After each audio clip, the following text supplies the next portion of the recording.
મંગલમ ભગવાન વીર મંગલમ ગૌતમ પ્રભુ મંગલમ સુલીભદ્રા જૈનો ધર્મોસ્તુ મંગલમ. આપણું નિર્જરા તત્વ લાસ્ટ ક્લાસમાં થઈ ગયું હતું. હવે આપણે સ્ટાર્ટ કરશું ટોટલ 9 તત્વમાંથી હવે 8મું તત્વ આપણે સ્ટાર્ટ કરશું. તે છે બંધ તત્વ. તો જે બંધ તત્વ છે એનું જે સ્વરૂપ, યથાર્થ સ્વરૂપ જેવું પ્રભુએ બતાડ્યું છે તેવું જ સ્વરૂપ હવે આપણને જાણવાનું છે.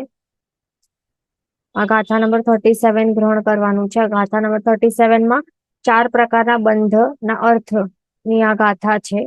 બધાને સાથે સ્વીકારવાની છે.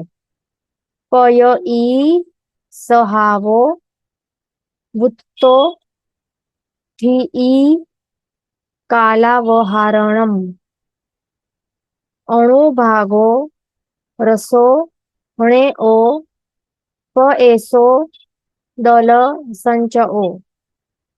પાછો એક વખત ગ્રહણ કરશું. સાથે બોલવાનું છે બધાને. પય ઈ સહાવો વૃત્તો થી કાલાવહારણમ અણુભાગો રસોણે ઓ પ એસો દલ સંચઓ. હવે એનો આપણે શબ્દાર્થ અને ગાથાર્થ સમજી લઈએ.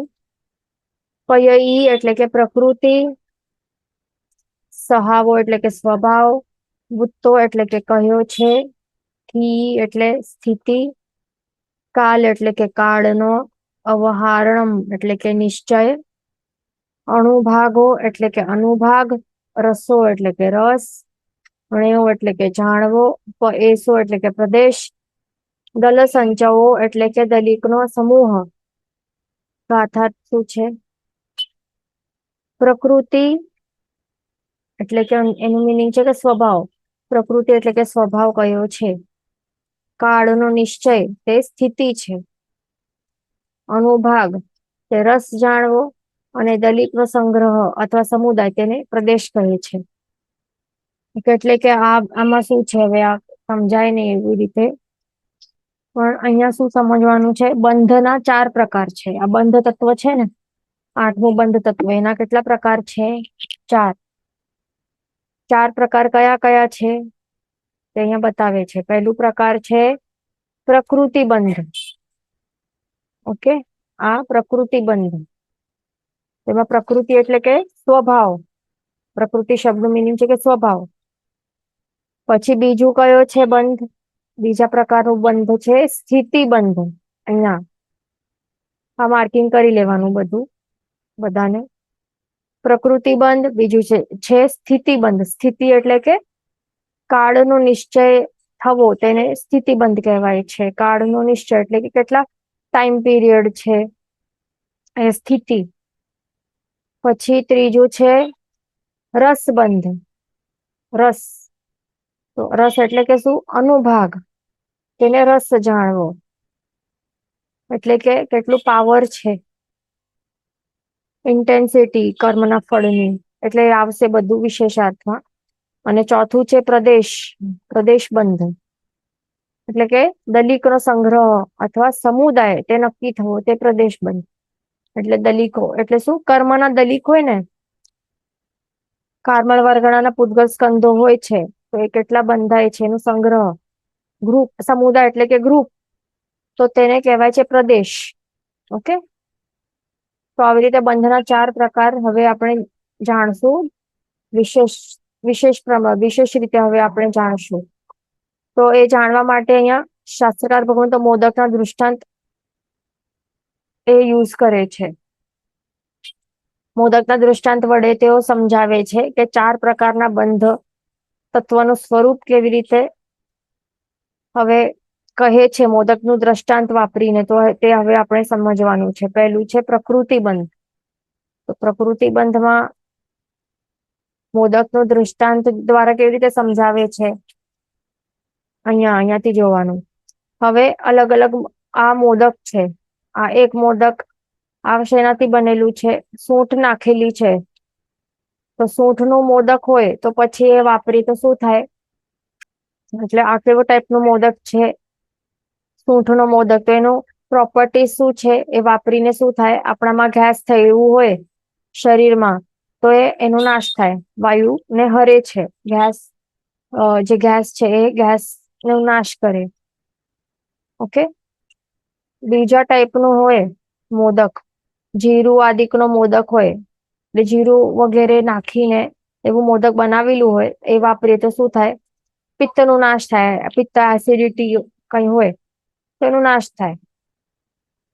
બીજું કોઈ અલગ પ્રકારનું એવું કફ કફાપહારી દ્રવ્યનો મોદક, કફ હરે, એવું કોઈ એવું ટાઈપનું મોદક હોય કે જેના દ્વારા કફ નું નાશ થાય, તો એવું આપણે વાપરીએ તો એ કફને દૂર કરે છે. બરાબર. તો આ 3 પ્રકારના મોદક નું દ્રષ્ટાંત અહીંયા આપે છે. એટલે અહીંયા શું બતાડે છે કે આ પહેલું જે ટાઈપનું મોદક છે એનો સ્વભાવ કેવું છે, એનું નેચર, સ્વભાવ શબ્દ જે છે એનું મીનિંગ શું થાય છે? નેચર થાય છે ને ઇંગ્લિશમાં. સ્વભાવ એટલે કે નેચર. તો એનું નેચર કે પ્રોપર્ટીઝ કેવી છે? વાયુ હરવાની તેની પ્રોપર્ટીઝ છે. બીજા ટાઈપના મોદકનો સ્વભાવ કેવું છે? પિત્તનું નાશ કરનારું સ્વભાવ છે એનો. એવું એનું નેચર છે, એનો સ્વભાવ છે. ને ત્રીજા ટાઈપનું મોદકનું નેચર કેવું છે? એ મોદક કફ હરે છે, એટલે કફ નો નાશ કરે છે. તો એવા 3 અલગ અલગ સ્વભાવ દેખાયા ને આપણને મોદકના. આ 3 મોદકના 3 અલગ અલગ સ્વભાવ કે નેચર કે પ્રોપર્ટીઝ આપણને જેવી રીતે દેખાયા ને તેવી રીતે કર્મોનું પણ હોય છે. એ કેવી રીતે? આ દ્રષ્ટાંત દ્વારા કેવી રીતે સમજાવે છે જે શાસ્ત્રકાર ભગવંતો, કે એવી જ રીતે આ મોદક ના અલગ અલગ સ્વભાવો જેવી રીતે હોય ને, અલગ અલગ એનું શું આપે છે? અલગ અલગ ફળ આપતા હોય છે ને. એક વાયુનો નાશ કરનારું ફળ છે, બીજાનું પિત્ત નું નાશ કરનાર છે, ત્રીજાનું કફ નું નાશ કરનાર. એવા 3 ના સ્વભાવો છે. એવી જ રીતે જ્યારે હવે આ સમજો કે આ આત્મા છે. Okay, 1 minute. આ સમજો કે એક આત્મા છે. આ આત્મા છે. તો હવે આત્માની સાથે આત્મ પ્રદેશોથી બનેલું છે. તો આત્મા સાથે હવે કાર્બન વર્ગણાનું બંધ થઈ રહ્યો છે. કાર્બન વર્ગણા ક્યાં રહેલી હોય છે? આખા વાતાવરણમાં 14 લોકમાં ઠાસીને બધી જગ્યા ભરાયેલી હોય ને. તો હવે શું થશે? જ્યારે આત્મા સાથે કાર્બન વર્ગણા બંધાય છે, ઓકે, તો ત્યારે શું કહેવાય છે કે એ બંધ થયું છે. એટલે આ આત્મા સાથે કાર્બન વર્ગણા એ ચોંટી ગઈ, એકમેક થઈ જાય છે. તો એ પ્રોસેસ ને શું કહેવાય છે? કર્મ બંધ કહેવાય છે, અથવા તો બંધ કહેવાય છે. ઓકે. એટલે કાર્બન વર્ગણા અને આત્માનો સંબંધ, તેને શું કહેવાય? કર્મ બંધ કહેવાય છે, કે બંધ કહેવાય છે. જે આપણે બંધ તત્વ હમણાં ભણી રહ્યા છે તે જ છે આ બંધ. આત્મા સાથે કાર્બન વર્ગણા નું સંબંધ થવું, તો તેને શું કહેવાય છે? કર્મ બંધ કહેવાય છે, કે બંધ કહેવાય છે.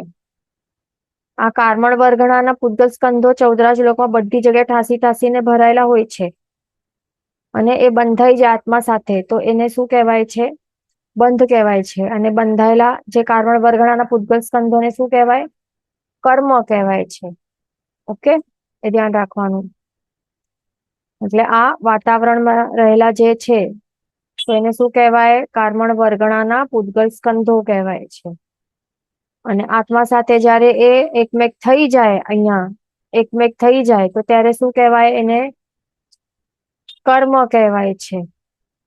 અને આ બંને નું જોડાણ થઈ જાય, કે સંબંધ થાય, કે એકમેક થઈ જાય, આ કાર્બન વર્ગણાના પૂતગલ સ્કંધો સાથે આત્મા નું જોડાણ થાય, સંબંધ થાય, તો એને શું કહેવાય? બંધ કહેવાય છે. ઓકે. હવે આ પ્રોસેસ જ્યારે થાય છે ને, એટલે કે આત્મા સાથે કાર્બન વર્ગણાના પૂતગલ સ્કંધો જ્યારે બંધાઈ રહ્યા છે, જે સમય બંધાઈ રહ્યા છે, તો તે જ સમયે શું થાય છે? તે સમયે 4 વસ્તુઓ નક્કી થાય છે. 4 વસ્તુઓ શું નક્કી થાય છે? નિશ્ચિત, એટલે શું થાય છે? 4 વસ્તુઓ નક્કી થાય છે, એટલે કન્ફર્મ થાય છે, કે ફિક્સ થઈ જાય છે, નિશ્ચિત થઈ જાય છે. કઈ 4 વસ્તુઓ છે? જે આપણે 4 બંધના જે 4 પ્રકાર ભણી રહ્યા છે ને, આ 4 પ્રકારના બંધ, તે જ વસ્તુઓ નક્કી થાય છે. ક્યારે થાય નક્કી?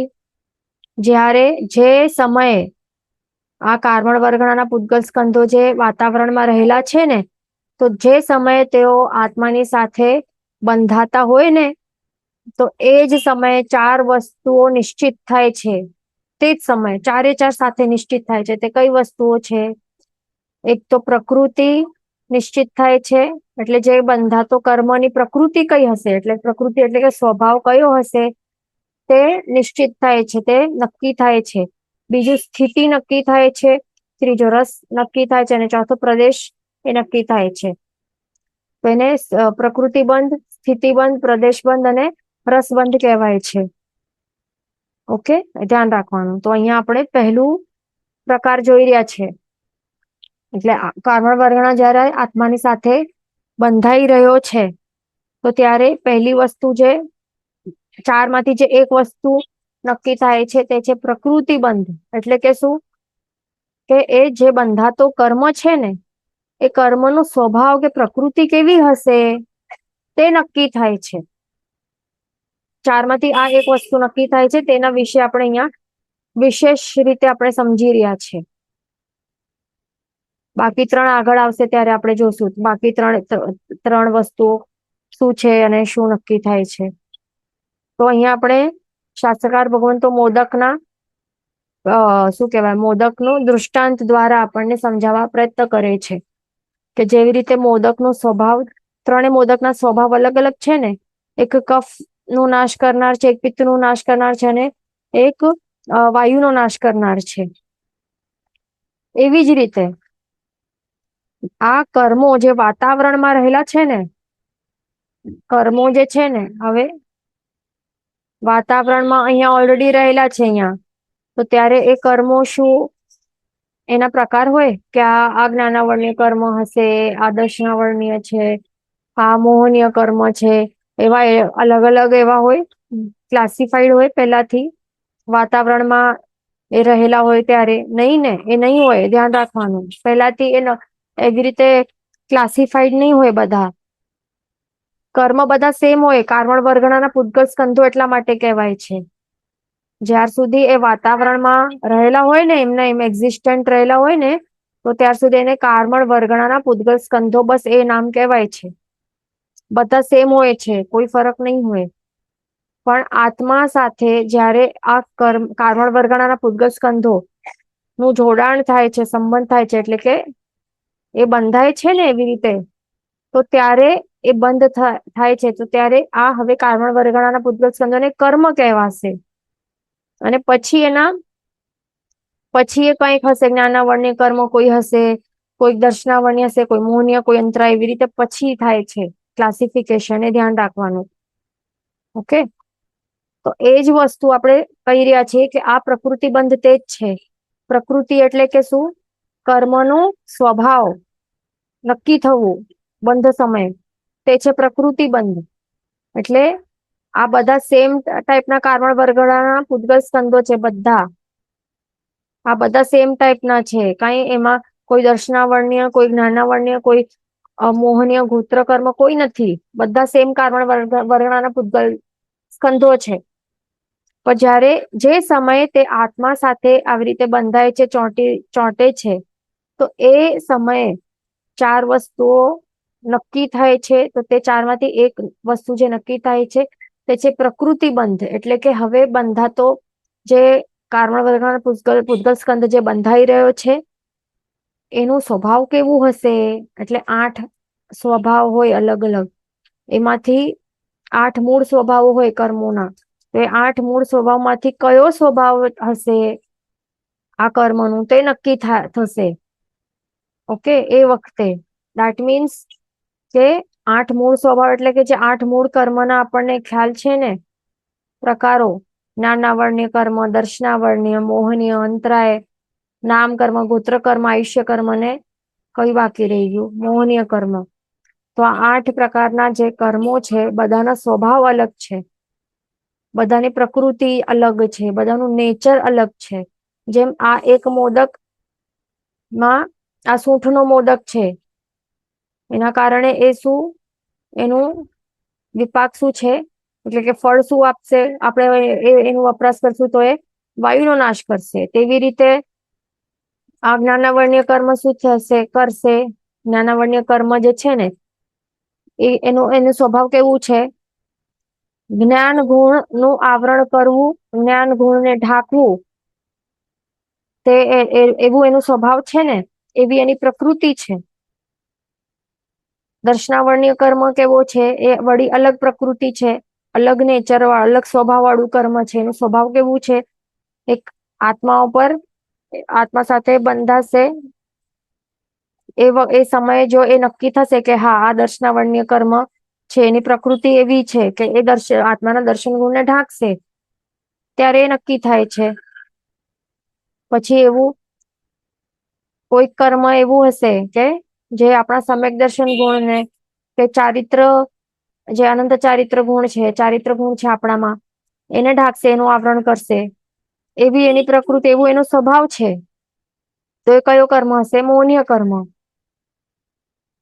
તો એવી રીતે અલગ અલગ અલગ અલગ કર્મો, 8 કર્મો છે. ત્યારે એ ક્લાસિફાઈડ, એટલે કે એવી રીતે ક્લાસિફિકેશન એમના થાય છે. પહેલા તો કારણ વર્ગના પૂતગલ સ્કંધો બધા એમ જ છે, કોઈ જ્ઞાનાવર્ણ્ય દર્શનાવર્ણ્ય કોઈ નથી એવું વાતાવરણમાં. પછી જયારે જે સમય એ આત્મા સાથે બંધાય છે, એ સમય એ નક્કી થાય છે કે આ જ્ઞાનાવર્ણ્ય કર્મ છે, આ દર્શનાવર્ણ્ય કર્મ છે, આ મોહનીય કર્મ છે વગેરે. કારણ કે એનું સ્વભાવ એવું એવું હશે. કોઈ જ્ઞાન ગુણને ઢાંકનાર એવું જ્ઞાનાવર્ણ્ય કર્મ, કોઈ દર્શન ગુણને ઢાંકશે તો એનું નામ દર્શનાવર્ણ્ય કર્મ, કોઈ ઉચ્ચ ગોત્ર આપશે તો એ ઉચ્ચ ગોત્ર કર્મ, એવું એવું હોય. ઓકે, આ આટલું ક્લિયર થઈ ગયું હશે આપણા બધાનું. હવે આગળ આપણે જોવાનું છે. તો એવી રીતે શું થાય છે? કોઈ કર્મ જ્ઞાન ગુણ નું આવરણ કરે છે, કોઈ દર્શન ગુણ નું, એવી રીતે અલગ અલગ અલગ અલગ બંધ કાળે, એટલે કે જયારે બંધ થાય છે કર્મ, એ સમયે બંધ કાળે. આ શબ્દનું મિનિંગ શું છે? બંધ કાળે એટલે જયારે કારણ વર્ગણાના પૂતગલ સ્કંધો એ બંધાઈ રહ્યા છે, એ સમયને બંધકાળ કહેવાય છે. તો બંધકાળ એક સમયમાં શું થાય છે? જયારે બંધાય છે તે જ સમયમાં, તે એક જ સમયમાં શું નક્કી થાય છે? જુદા જુદા સ્વભાવ નિયત થવા, તે પ્રકૃતિ બંધ કહેવાય. એ ધ્યાન રાખવાનું. ઓકે, અને અહીંયા શું કહે છે? પ્રકૃતિ, આ શબ્દનું મિનિંગ શું થાય છે? સ્વભાવ, નેચર કે પ્રોપર્ટીઝ, એવું અર્થ છે. અહીંયા વાન લખેલું છે, તો આપણને નીચે જોવું પડશે ફૂટનોટમાં શું કહેવા માંગે છે. 8 કર્મના 8 સ્વભાવ આગળની 38મી ગાથા માને 8 કર્મના સ્થિતિ આગળ આગળ કહેવાશે. ઓકે, બીજું અહીંયા વાનમાં શું કહે છે? જો કે સ્થિતિ રસ અને પ્રદેશનો સમુદાય તે પ્રકૃતિ બંધ એવો અર્થ પણ છે, પરંતુ અહીં તે અર્થ પ્રયોજન નથી. તેમજ પ્રકૃતિ એટલે કે ભેદ એવો પણ અર્થ થાય છે. આ શું કહે છે એક્સ્ટ્રા ઇન્ફોર્મેશનમાં? કે પ્રકૃતિ બંધ નું અહીંયા બીજું અર્થ પણ કહે છે કે સ્થિતિ, બાકીના 3 બંધ છે ને, કે સ્થિતિ રસ અને પ્રદેશનો સમુદાય, આ ત્રણેયને મળીને પણ પ્રકૃતિ બંધ એવું અર્થ, એવું પણ થઈ શકે છે. પણ અહીંયા તે અર્થનું પ્રયોજન નથી, એટલે અહીંયા એ પ્રયોજન નથી. એટલે જે આપણે ભણ્યા છે તે જ ભણવાનું છે, ઉપર લખેલું છે તે જ. તેમજ પ્રકૃતિ એટલે ભેદ એવો પણ અર્થ થાય છે. પ્રકૃતિ એટલે કે ભેદ, ટાઈપ્સ.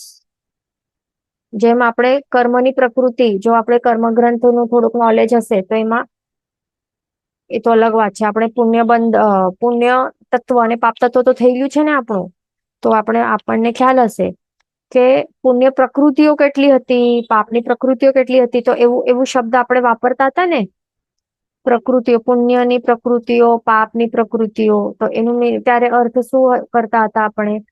પુણ્યની પ્રકૃતિ એટલે કે પુણ્ય કર્મ ના ભેદ ના ટાઈપ્સ કેટલા છે, એ જ આપણે ભણ્યું હતું ને પુણ્ય તત્વમાં. પાપ તત્વમાં પણ એ જ ભણ્યું કે પાપ પ્રકૃતિઓ કેટલી છે? 82 છે. તો ત્યારે આપણે શું ભણ્યા હતા? એનું મિનિંગ શું હતું? કે પાપ પ્રકૃતિઓ એટલે કે પાપ કર્મોના ટાઈપ કેટલા છે, એટલે કે ભેદ કેટલા છે? 82 અલગ અલગ છે. તો એવી રીતે જ ભણ્યા હતા ને, તો એ જ બતાવે છે કે પ્રકૃતિનો અર્થ એટલે ભેદ એવું પણ અર્થ થાય છે, એટલે કે ટાઈપ્સ. હવે કર્મની મૂળ પ્રકૃતિઓ આપણે કહીએ, કર્મોની મૂળ પ્રકૃતિઓ કેટલા છે? 8 છે. કર્મની મૂળ પ્રકૃતિ તો મૂળ એટલે કે મેન, મુખ્ય, અને પ્રકૃતિ આ શબ્દનું મિનિંગ શું થાય છે? ભેદ. સિમ્પલ. એટલે કે કર્મના મૂળ પ્રકારો કે મૂળ ભેદ કેટલા છે? તે 8 છે. તો એ આપણને ખ્યાલ આવી ગયો. એટલે કે પ્રકૃતિનો આપણે ભેદ પણ અર્થ થાય છે, અને ઉપર આપણે જેમ જાણ્યું તેવું શું અર્થ થાય છે? સ્વભાવ. ઓકે, યાદ રાખવાનું છે. બંને અર્થ આપણને ગણવાના છે સાથે, એ ધ્યાન રાખવાનું. પ્રકૃતિ કોઈ પણ પ્રકારનો સ્વભાવ નક્કી થવા પૂર્વક બંધ થાય છે. એટલે કે કર્મોનો સ્વભાવ એ નક્કી થવું, એ જયારે નક્કી થાય છે તો ત્યારે એ કહેવાય છે કે આ સ્વભાવનું કર્મ છે. એટલે કે અમુક નામ આપવામાં આવે છે કે જ્ઞાનાવર્ણ્ય કર્મ, પછી બીજા અલગ સ્વભાવનું કર્મ છે, એટલે કે દર્શન ગુણને ઢાંકનાર સ્વભાવ હોય તો દર્શનાવર્ણ્ય કર્મ. એટલે સ્વભાવના કારણે ભેદ પણ નક્કી થાય છે ને, અહીંયા ભેદ અલગ અલગ ટાઈપ્સ. બરાબર. એટલે અહીંયા એટલા જ માટે સ્વભાવ અને ભેદ આ બંને વર્ડ્સ છે, બંને અર્થ છે, બંને અર્થ સાથે લેવાના છે. આ પ્રકૃતિ જે શબ્દ છે ને એના બે મિનિંગ્સ બંને લેવાના છે આપણને સાથે. પ્રકૃતિ એટલે કે ભેદ કે ટાઈપ્સ, એટલે કર્મના ટાઈપ્સ, અને પ્રકૃતિ એટલે સ્વભાવ, એટલે કર્મના અલગ અલગ ગુણોને ઢાંકનારા જે સ્વભાવ છે, અલગ અલગ વિપાક આપનારા જે સ્વભાવ છે, એના ઉપર એ જે ટાઈપ્સ ભેદ બને છે તે જ. એટલે એ ધ્યાન રાખવાનું છે. ઓકે ઓકે, તો આપણે ફૂટનોટમાં જોવાનું હતું ને, તે જોઈ લઈએ. ક્યાં છે ફૂટનોટ? ઓકે, અહીંયા આટલું જ છે. હવે સ્થિતિબંધ જોવાનું છે આપણને. નેક્સ્ટ સેકન્ડ ક્વેશ્ચન છે કે ઇન વન સમય up to 7 પ્રકૃતિ of karma બંધ is possible except આયુષ્ય કર્મ. is that understanding correct? એટલે કે એમનું ક્વેશ્ચન છે કે એક સમયમાં 7 ટાઈપના કર્મ પ્રકૃતિઓનું બંધ થઈ શકે છે આયુષ્ય કર્મને છોડીને. શું તે બરાબર છે? તો એમાં આપણને ધ્યાન રાખવાનું કે દરેક સમય, શાસ્ત્રકાર ભગવાન શું કહે છે કે દરેક સમય 7 અથવા તો 8 કર્મો બંધાઈ રહ્યા છે.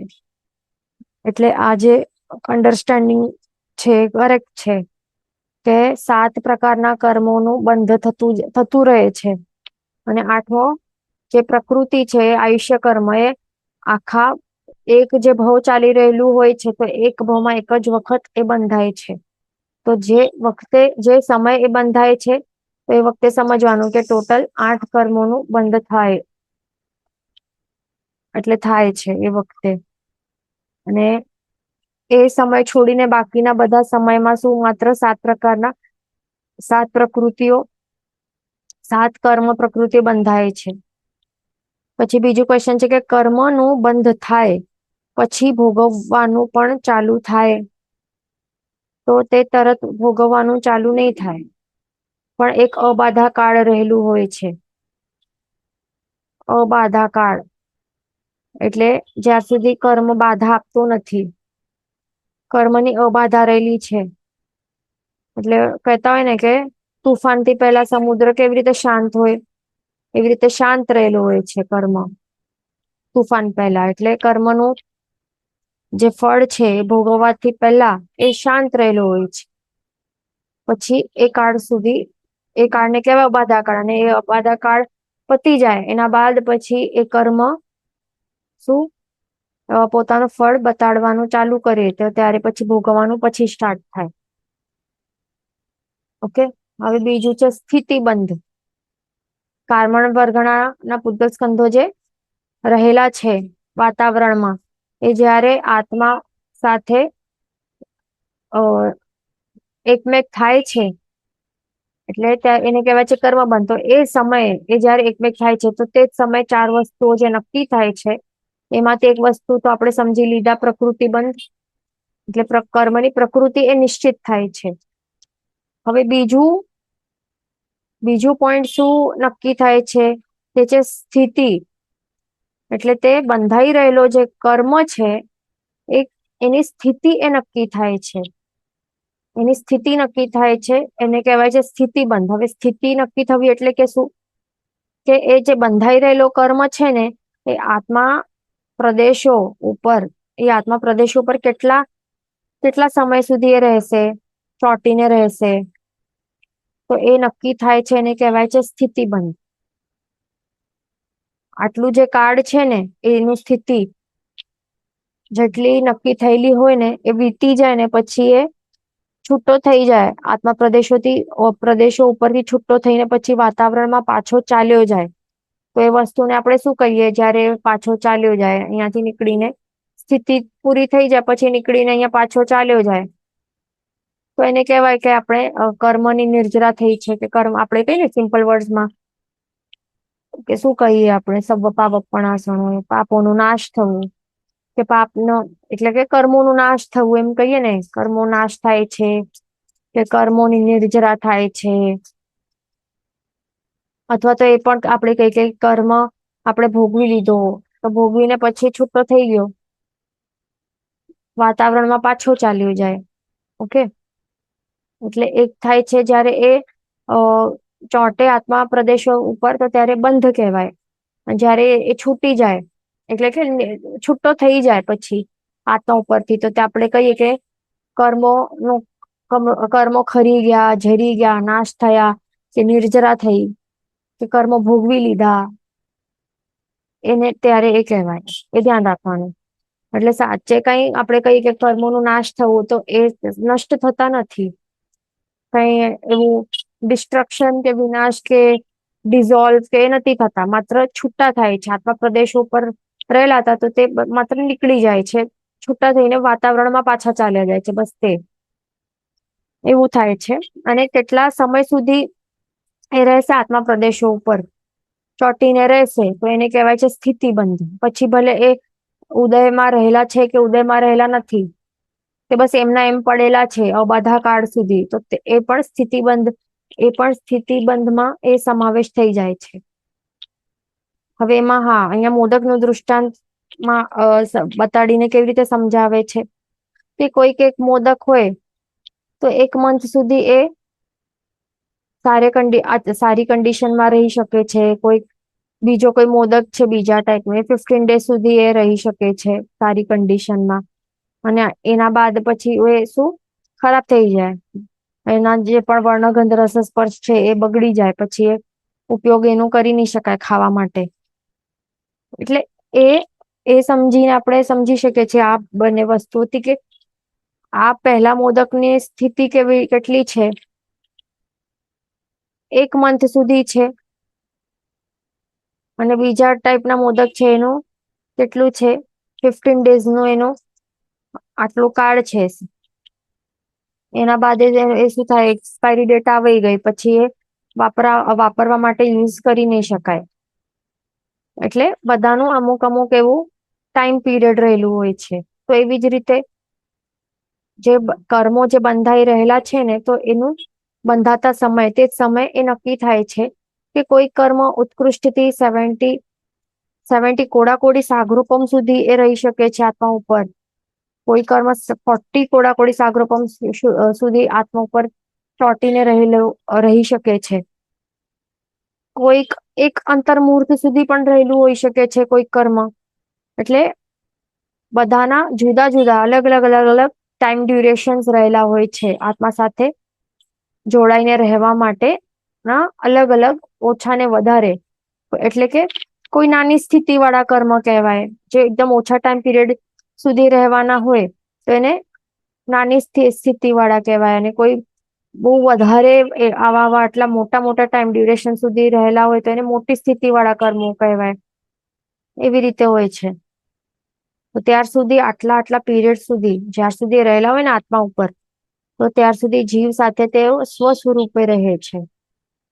ત્યારબાદ તે કર્મના સ્વરૂપનો વિનાશ થાય છે, તેને કહેવાય છે સ્થિતિબંધ.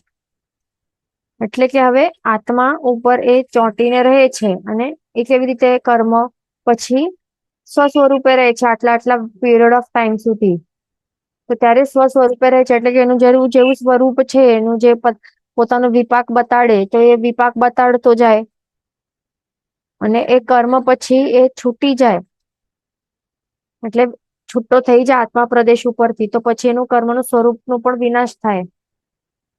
એટલે પછી એનું જે ફળ છે બતાડવાનું એ બતાડી નહીં શકે, એનું સ્વરૂપ જે હતું એટલે એટલા માટે એને કહેવાય છે કે એનું હવે સ્વરૂપનો વિનાશ થયો છે. કારણ કે હવે વાતાવરણમાં રહેલો છે તો એ ત્યાં રહીને આપણને કઈ અસર નહીં કરી શકશે. એની અસર આપણા ઉપર થઈ જ નહીં શકશે. હમણાં પણ કેટલા બધા આપણા આજુબાજુ કેટલા બધા કર્મો રહેલા છે. કારમળ વર્ગણાના પૂતગલ સ્કંધો વાતાવરણમાં કેટલા બધા આજુબાજુમાં રહેલા છે, છતાં તેની અસર આપણા ઉપર બિલકુલ પણ થઈ શકતી નથી. તે કરી જ નથી શકતા, કારણ કે એનું સ્વરૂપ નો વિનાશ થયેલો છે. એટલે કે તે સ્વ સ્વરૂપે રહેલા નથી. એ ક્યારે પોતાનું જે બતાડી શકે સ્વરૂપમાં ક્યારે આવી શકે, જ્યારે એ આત્મા પ્રદેશો ઉપર ચોંટી જાય તો ત્યારે એ પોતાનું જે સ્વરૂપ છે ત્યારે આવે છે સ્વરૂપમાં, અને પછી એનું બતાડે કોન્સિક્વન્સીસ, એનું સ્વભાવ બતાડે. અહીંયા ક્વેશ્ચન છે, ડ્યુરિંગ ધ ટેન્યોર ઓફ સ્થિતિબંધ ઓફ એક્ઝામ્પલ 70 કોડાકોડી સાગરોપમ ઓફ મોહનીય કર્મ બંધ. નો એડિશનલ મોહનીય કર્મ કારણ વર્ગના બંધ હેપન્સ ટિલ 70 કોડાકોડી સાગરોપમ, એવું ક્વેશ્ચન છે. એટલે શું ક્વેશ્ચન છે એમનું કે એક વખત સમજો કે એનું ક્વેશ્ચન શું છે કે આપણો આત્મા છે, સમજો કે આપણું આ નિશ્ચય રચના છે, એટલે આત્મા સમજવાનું એ ઓકે આત્મા છે, સમજો. ઓકે, તો હવે આ ટાઈમ ડ્યુરેશન હિસાબે આપણે બતાડીએ છીએ. તો આ હમણાં ચાલી રહેલો જે સમય છે તે છે. તો આ ચાલી રહેલો જે સમય છે એ સમયે એક મોહનીય કર્મ ઉત્કૃષ્ટ થી 70 કોડાકોડી સાગરોપમ ના સ્થિતિ વાળે બંધાઈ જાય છે. અને અહીંયા સુધી 70 કોડાકોડી સાગરોપમની સ્થિતિ છે. એટલે એમાં આટલી સ્થિતિ કાપતા આ જીવ જે છે આ પ્રેઝન્ટ સમય છે. અહીંયા બંધાયું છે 70 કોડાકોડી સાગરોપમના સ્થિતિ વાળવા મોહનીય કર્મ બંધાયું છે. એટલે અહીંયા કેટલા ભવો કરશે વિચારવા જેવું છે. કેટલા બધા ભવો એ કરી કરશે. એટલે જન્મ મરણ ચાલુ ભલે હશે એવી રીતે, પણ આત્મા ઉપર તો એ કર્મ છે એ તો ચોંટેનું પડેલું હશે 70 કોડાકોડી સાગરોપમ સુધી.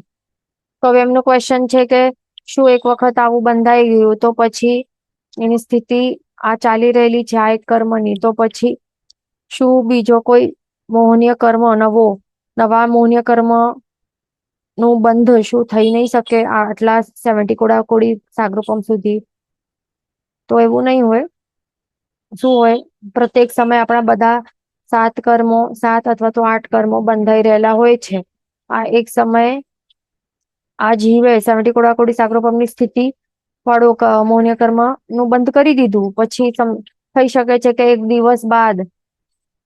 એક દિવસ વીતી જાય છે, પછી અહીંયા આવે છે આ ટાઈમ લાઈન ચાલી રહેલી છે. તો આ સમય પાછો એ 70 કોડાકોડી સાગરોપમની સ્થિતિ વાળો મોહનીય કર્મ બાંધ્યો છે. તો પછી અહીંયાથી એ બાંધે છે, તો પછી એની સ્થિતિ એવી રીતે ઓવરલેપ થઈ જશે આટલી સ્થિતિ. ઓકે, અહીંયા નવો કર્મ 70 કોડાકોડી સાગરોપમ સુધી રહેશે. પછી સમજો કે કેટલા બધા ભવ બાદ પણ એ પાછો એ બાંધે છે આટલી ઉત્કૃષ્ટ 70 કોડાકોડી સાગરોપમની સ્થિતિ વાળો કર્મ. સમજો કે ઘણા બધા ભવો કર્યા પછી સમજો કે અહીંયા આવ્યો આ ટાઈમ લાઈન ઉપર, અહીંયા પાછો એ બાંધે છે. તો અહીંયાથી હવે નવો મોહનીય કર્મ ઉત્કૃષ્ટ સ્થિતિ વાળો પાછો અહીંયા બાંધે છે. તો પાછો અહીંયાથી બાંધશે આટલું જે પણ છે પડેલો હશે તે 70 કોડાકોડી સાગરોપમ સુધી. અને ત્યાર સુધી આપણને પિંક વાળો જ દેખાય છે કે જે આ તારીખે આ સમયે જે એને બાંધ્યું હતું તો એનું તો ટેન્યોર ખતમ થઈ જાય છે. અહીંયા સ્થિતિ જે હતી તે અહીંયા પૂર્ણ થઈ જાય છે. તો એ પછી ખરી જાય છે, આત્મા ઉપરથી નીકળી જાય છે. પછી આ સેકન્ડ વાળો આ બ્લેક વાળો આ પછી આટલા ટાઈમ બાદ એ નીકળશે. તો એવી રીતે હોય. ઓકે, તો આપણે હવે આ સ્થિતિબંધ સમજી લીધું.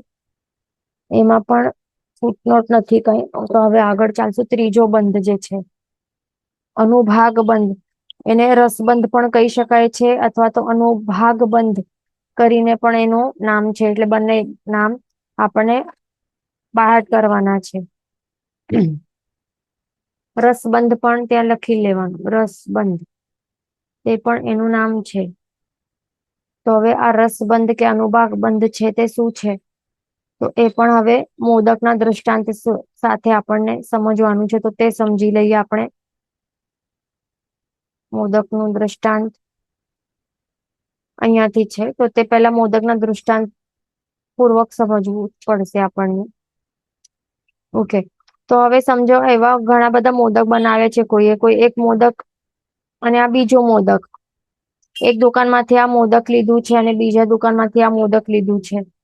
તો આ મોદક માં જે સાકર હોય છે ને, શુગર, એ બહુ ઓછી નાખેલી છે. એના કારણે એક એવું છે અલ્પ મધુર છે, તો ઓછો સ્વીટ છે. અને કોઈક મોદક છે એમાં ઘણી બધું શુગર છે, બહુ ઓવર સ્વીટ છે. એટલે સ્વીટનેસમાં ફરક છે. અથવા તો સમજો કે કોઈ મેથીના લડ્ડુ છે, આ મેથીના મોદક છે, કોઈ કઈક ઓછી મેથી નાખેલી છે તો ઓછો કડવો છે, અલ્પ કડવો છે. અને બીજું અત્યંત કડવો છે, અતિ કડવો, ઘણે આખો મેથીનો જ બનેલો છે, તો કેટલું કડવો હોય. એવી રીતે ડિફરન્સ હોય ને, બરાબર. અને આ એમાં શું હોય પછી વળી, કે આ મોદક જે ઓછો સ્વીટ વાળો છે એ વાપરીને કોઈકને સમજો કે ઓછો સુખ એટલે ઓછો ગમ્યો. અને આ બીજો એકદમ સ્વીટ છે, કોઈને બહુ જ ગમી ગયો, બહુ વધારે સુખની અનુભૂતિ થાય છે. ઓછા કડવો, જે ઓછો કડવો છે મેથીનો લડ્ડુ, તે વાપરીને કોઈને ઓછો દુઃખ અનુભવાય છે. અને એકદમ ઓવર, એકદમ કડવો, આખો ફૂલ મેથીથી બનેલો એવો કડવો લડ્ડુ એ વાપરીને કોઈને અત્યંત દુઃખની અનુભૂતિ થાય છે. એવી રીતે થઈ શકે છે. તો એવી જ રીતે આ મોદકનું એક્ઝામ્પલ સમજીને આ કર્મ સમજાવે છે. આ અનુભાગ બંધ એટલે કે રસબંધ અથવા તો અનુભાગ બંધ એ શાસ્ત્રકાર ભગવાન સમજાવે છે. કે જે સમયે અહીંયા વાતાવરણમાં રહેલા જે કારવણ વર્ગણાના પૂતગલ સ્કંધો છે, એ જયારે બંધાય છે આત્મા ઉપર, તો એ સમયે 4 વસ્તુઓ નક્કી થાય છે. એમાંથી 2 વસ્તુઓ જોઈ લીધી. ત્રીજી વસ્તુ જે નક્કી થાય છે તે છે રસ, કર્મનું રસ. રસ કેવું હશે? તો તે નિશ્ચિત થાય છે, તે નક્કી થાય છે. એને કહેવાય છે રસબંધ કે અનુભાગ બંધ કહેવાય છે. એટલે એ શું છે? એ વસ્તુ શું છે? રસબંધ. એટલે શું નક્કી થાય છે? કે એ કર્મ જયારે ઉદયમાં આવશે તો એ કેવું ફળ બતાડશે? એ ફળ કેવું હશે? ફર્સ્ટ ઓફ ઓલ શુભ હશે કે અશુભ ફળ બતાડશે? શુભ એટલે કે આહલાદકારી ફળ બતાડશે, અથવા તો દુઃખદાયી એટલે કે અશુભ ફળ બતાડશે. એટલે એની શુભાશુભતા પણ તે જ સમયે નિયત થાય છે. એટલે કે તે નક્કી થાય છે કે શુભ કર્મ છે કે અશુભ શુભ ફળ આપનારો કર્મ આ છે, અથવા તો અશુભ ફળ બતાડનારો આ કર્મ છે. તો તે એ જ સમય નક્કી થાય છે. એટલે અહીંયા ધ્યાન રાખવાનું કે વાતાવરણમાં પહેલાથી એવા કઈ ક્લાસિફિકેશન રહેલું નથી કર્મોનું, કે આ ખરાબ કર્મો છે, અશુભ કર્મો છે, આ પાપ કર્મો છે ને આ બીજા પુણ્ય કર્મો છે, એવું કઈ નથી. એવું ક્લાસિફિકેશન કરેલું નથી. એક્ઝામ્પલ હવે સમજો, પાલીતાણામાં આપણે જઈએ ગિરિરાજ ઉપર, તો ત્યાં આપણને એવું લાગે કે શું ત્યાં પુણ્ય કર્મો જ ત્યાં રહેલા હશે, ત્યાં પાપ કર્મો નહીં હોય? એવું હોય કે નરકમાં જઈએ તો ત્યાં માત્ર પાપ કર્મો હોય, ત્યાં પુણ્ય કર્મો નહીં હોય? એવું હોય? એવું કઈ નહીં હોય. કારમળ વર્ગણાના પૂતગલ સ્કંધો બધી જગ્યા રહેલા જ છે. ક્લાસિફિકેશન કઈ કરેલું નથી. તે આત્મા ઉપર નિર્ભર છે, એના આત્મા ઉપર ડિપેન્ડન્ટ છે કે તે શું કરી રહ્યો છે. જે કર્મ નું બંધ કરનાર જે 4 હેતુઓ છે, શું એનું સેવન કરી રહ્યો છે? એ જેવું જે સેવન કરશે એવા ટાઈપનું પછી એ સમયે કર્મ બંધાશે તો એ જેવું પણ એ સેવન કરશે, કર્મના 4 જે હેતુઓ છે, એટલે કે મિથ્યત્વ, અવિરતિ, કષાય ને યોગ, એમાંથી જે પણ એ સેવન કરશે તો એના કારણે કર્મો બંધાશે.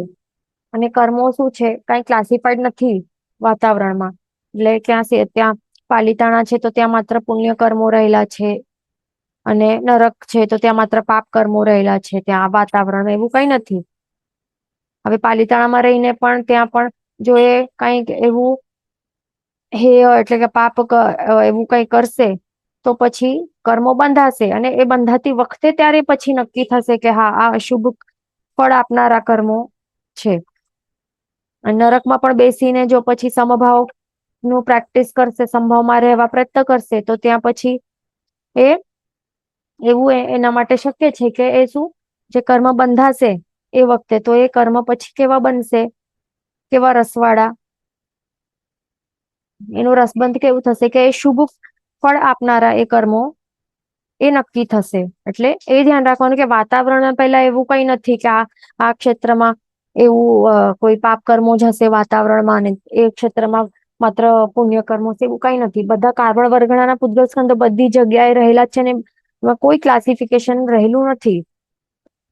જ્યારે એ ક્યારે થાય છે ક્લાસિફિકેશન, એટલે કે શુભ કર્મ કે અશુભ કર્મ એ ક્યારે બને છે, એવું ક્લાસિફિકેશન એ ક્યારે થાય છે, ક્યારે નક્કી થાય છે, જ્યારે એ કર્મ બંધાય છે આત્મા પ્રદેશો પર, ત્યારે આ વસ્તુ ફાઈનલ થાય છે કે હા હવે જ્યાં બંધાય છે આ કાર્બન વર્ગણાનું પૂતગલ સ્કંદ હવે શુભ કર્મ છે, અને અથવા તો અશુભ કર્મ, અશુભ ફળ આપનારો આ અશુભ કર્મ છે. એ બંધાતા જયારે બંધાય છે કર્મ ત્યારે એ નક્કી થાય છે, એ ધ્યાન રાખવાનું. અને પછી એ ઉદયમાં જયારે આવશે તો શુભ કર્મ હશે તો એ શું આપશે, કેવું ફળ આપશે, શુભ ફળ આપશે. તો હવે શુભ ફળ આપશે તો એ શુભ ફળ પણ કેવું હશે, એ શુભ ફળ પણ તીવ્ર હોઈ શકે છે, મંદ કે મંદતર પણ હોઈ શકે છે ને. જરૂરી છે કે શુભ ફળ જો ઉદયમાં આવે તો અત્યંત ખુશી જ થાય ક્યારે પણ આપણને, જરૂરી નથી ને. કોઈ ક્યારેક ઓછું સુખ ને અનુભૂતિ કરાવે, કોઈક એનાથી વધારે, કોઈક એકદમ તીવ્ર, કોઈ એકદમ તીવ્રતર, એવું અલગ અલગ અલગ અલગ હોય ને. એમાં પણ કેટલું બધું એવું ડિફરન્સ હોય ને, શુભતામાં પણ કેટલું ડિફરન્સ હોય. પ્લસ જયારે અશુભ કર્મ જયારે ઉદયમાં આવે તો ત્યારે એ અશુભ ફળ જે છે બતાડશે એનું, તો એ જરૂરી નથી કઈક એવું દર વખતે એવું જ થશે કે હવે ચાલો અશુભ કર્મ જે છે એનું ઉદય, હવે ઉદય સ્ટાર્ટ થયો છે તો કઈ એ જીવનું મૃત્યુ થશે, મૃત્યુ ના લેવલ વાળું એ દુઃખ મળશે જ, તીવ્ર વાળું દુઃખ મળશે, એવું જરૂરી નથી.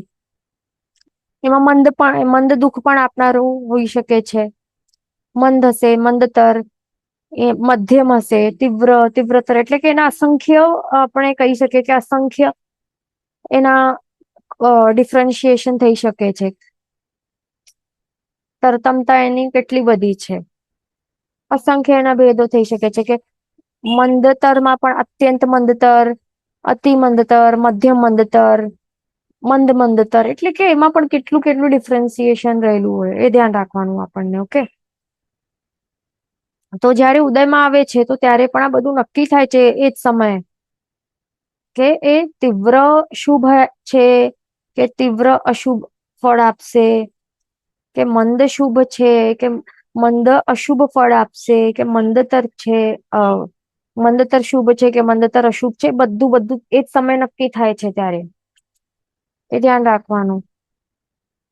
તો એને જ કહેવાય છે રસબંધ. ઓકે, હવે એમાં અહીંયા ફૂટનોટમાં કંઈક બતાડે છે તે આપણને સમજવું પડશે. અહીંયા એક ક્વેશ્ચન છે, ધીસ ઇઝ મોસ્ટ ડેન્જરસ. તો આ રસબંધ તો ડેન્જરસ જ છે. એમ તો સ્થિતિબંધ પણ ડેન્જરસ છે. જો મોટી મોટી સ્થિતિના કર્મો આપણે બાંધી દીધા હોય તો પછી એ સમજો કે કોઈ એવું શું જ્ઞાનાવર્ણ્ય કર્મ છે, સમજો એક્ઝામ્પલ માટે, કે તો એ કેટલા સમય સુધી રહેશે આત્મા ઉપર, કે મોહનીય કર્મ છે કેટલા સમય સુધી રહેશે. એટલે સ્થિતિ બંધ પણ ડેન્જરસ છે, કોઈ પણ પ્રકારનું બંધ જ ડેન્જરસ છે. પછી પ્રકૃતિ બંધ પણ, આપણે કેવા ટાઈપનું આપણું શું વ્યવહાર આપણે કરી રહ્યા છે, યોગનું કેવો ઉપયોગ કરી રહ્યા છે, તો એના ઉપર પણ નક્કી થાય છે પ્રકૃતિ બંધ. તો અહિયાં રસબંધ, પછી બીજું શું અહિયાં છે, અહીંયા કોઈ આવે ચાર્ટમાં આવ્યું છે કે યહાં हाई इंटेंसिटी पेन सफर करना पड़ेगा. તો તે રાઈટ છે કે અત્યંત તીવ્ર લેવલ વાળું કોઈ અશુભ કર્મ એવું ટાઈપનું નિશ્ચિત થયું હોય તો પછી શું થાય, જયારે એનું ઉદય આવે તો ત્યારે તીવ્ર દુઃખ આપનારું બને છે આત્માને. એવું જ છે આ. એટલા માટે આપણને બંધ છે એ જ આપણને ધ્યાન રાખવાનું કે અશુભ કર્મોનું બંધ નહીં થાય, એનું જ આપણને ધ્યાન રાખવું પડશે. હવે અહીંયા જે ફૂટનોટમાં 2 નંબરમાં બતાડ્યું છે તે અહીંયા આપણને જોવાનું છે. રસબંધનું તથા પ્રદેશબંધનું કિંચિત વિશેષ સ્વરૂપ આ પ્રમાણે, એનું સ્વરૂપ અહીંયા બતાડે છે તો તે આપણને સમજવાનું છે. ઓકે, હવે રસબંધનું હજી વિશેષાર્થ અહીંયા બતાડે છે. રાગ દ્વેષ આદિ કર્મ બંધના કારણોથી જીવ કર્મ બાંધે છે. ઓકે, તો ફર્સ્ટ ઓફ ઓલ કારણો શું બતાડે છે? રાગ દ્વેષ આદિ કર્મ બંધના કારણો કેટલા છે? કર્મ બંધના 4 હેતુઓ છે, 4 કારણો છે. મિથ્યાત્વ, અવિરતિ, કષાય અને યોગ. મિથ્યાત્વ, અવિરતિ, કષાય અને યોગ. તો રાગ દ્વેષ કષાયમાં આવી જાય છે અને આદિમાં શું આવશે? મિથ્યાત્વ, અવિરતિ, બીજા કષાયો અને યોગ. તો આ બધા કર્મબંધના કારણો છે. તો એ કારણો, એ રીઝન્સ છે કે જેના કારણે કર્મો બંધાય છે. તો એ રીઝન્સના કારણે જીવ શું કરે છે? કેટલા પ્રમાણમાં કર્મોના સ્કંધો એ બાંધે છે. તો એ અહીંયા બતાડે છે કે અભવ્ય જીવરાશિથી અનંત ગુણો અને સિદ્ધ જીવની રાશિથી અનંતમાં ભાગ જેટલા પરમાણુ વડે બનેલો જે એક સ્કંધ, એવા કેટલા સ્કંધો અનંત કર્મ સ્કંધો રૂપ કારમણ વર્ગણા પ્રતિ સમય ગ્રહણ કરે છે. એટલે અહીંયા શું બતાડે છે કે આવા રીઝન્સ જે કર્મબંધના જે રીઝન્સ છે કે હેતુઓ છે, એવા કારણોથી જીવ શું કરે છે? કાર્બન વર્ગણાના પૂતગલ સ્કંધો જે વાતાવરણમાં રહેલા હોય છે, તો એક જ સ્કંધનું અહીંયા સ્વરૂપ બતાડે છે કે એક સ્કંધ કેટલા પરમાણુ વડે બનેલો છે તે બતાડે છે અહીંયા. શું? કાર્બન વર્ગણાનું એક સ્કંધ એટલે શું? એ ઘણા બધા પ્રદેશોથી બનેલું હોય તો એને એક સ્કંધ કહેવાય ને. એ આપણે બધું ભણ્યું હતું ને અજીવ તત્વમાં, યાદ છે બધાને? અજીવ તત્વમાં આ બધું આવ્યું હતું ને, સ્કંધ, પ્રદેશ, પરમાણુ, સ્કંધ, દેશ, પ્રદેશ, પરમાણુ બધું આપણે ભણ્યું હતું. તો આ જે દેખાય છે આ શું છે? આ એક સ્કંધ છે અને આ સ્કંધ ઘણા બધા પ્રદેશોથી બનેલું છે અને જયારે એક પ્રદેશ છૂટો થાય તો ત્યારે એને પરમાણુ કહેવાય. એ આપણે ભણ્યું હતું. ઓકે, તો હવે અહીંયા શું કહે છે કે અભવ્ય જીવ રાશિથી અનંત ગણું, એટલે ટોટલ અભવ્ય જીવો કેટલા હશે? આ 14 રાજલોક છે ને, આ 14 રાજલોક છે. તો આ 14 રાજલોકમાં ટોટલ અભવી જીવો જેટલા એ બહુ ઓછા હોય. First of all A point યાદ રાખવું કે બહુ ઓછા હોય અભવ્ય જીવો. ટોટલ જે ભવ્ય જીવો હોય ને તો એ ઘણા બધા છે. અભવી જીવો ઘણા ઓછા હોય છે એઝ કમ્પેર ટુ ભવી જીવો. એ એક પોઈન્ટ યાદ રાખવું. ઓકે, હવે શું કહે છે કે અભવ્ય જીવ રાશિ એટલે ટોટલ નંબર ઓફ અભવી આત્માઓ જેટલા છે ને એને મલ્ટીપ્લાય બાય કેટલું કરવું? અનંત ટાઈમ્સ મલ્ટીપ્લાય કરવું, એટલે એનું અનંત ગણું. અને સિદ્ધ જીવની રાશિથી અનંતમાં ભાગ, એટલે ટોટલ સિદ્ધ જીવોની જેટલી રાશિ છે, સિદ્ધ જીવો જેટલા છે, સિદ્ધ ભગવંતો, એનું અનંત ભાગ એટલે કે ડિવાઈડ બાય અનંત. એને ડિવાઈડ કરું, અનંત થી ડિવાઈડ કરું તો એ એક અનંતમો ભાગ આવે ને, તો આટલા નંબર ઓફ પરમાણુઓ વડે એક સ્કંધ બને છે. ઓકે, આ જે સ્કંધ દેખાય છે આપણે આ ડ્રો કર્યું છે, આ કાર્બન વર્ગણાનું એક પૂતગલ સ્કંધ છે. તો એ કેટલા પરમાણુઓથી બનેલું છે? તો એ અહીંયા બતાડે છે કે અભવ્ય જીવો જેટલા હોય ને ટોટલ, એને મલ્ટીપ્લાય બાય અનંત કરવું તો એટલા પ્રદેશોથી બનેલું છે. અને સિદ્ધ જીવ જેટલા હોય ટોટલ એનું અનંત ડિવાઈડ બાય અનંત કરવું તો એક જ અનંતમો ભાગ છે. તો એટલા પરમાણુ, એટલો નંબર ઓફ પરમાણુ વડે આ એક સ્કંધ બને છે, આ કાર્બન વર્ગણનું એક પૂતગલ સ્કંધ.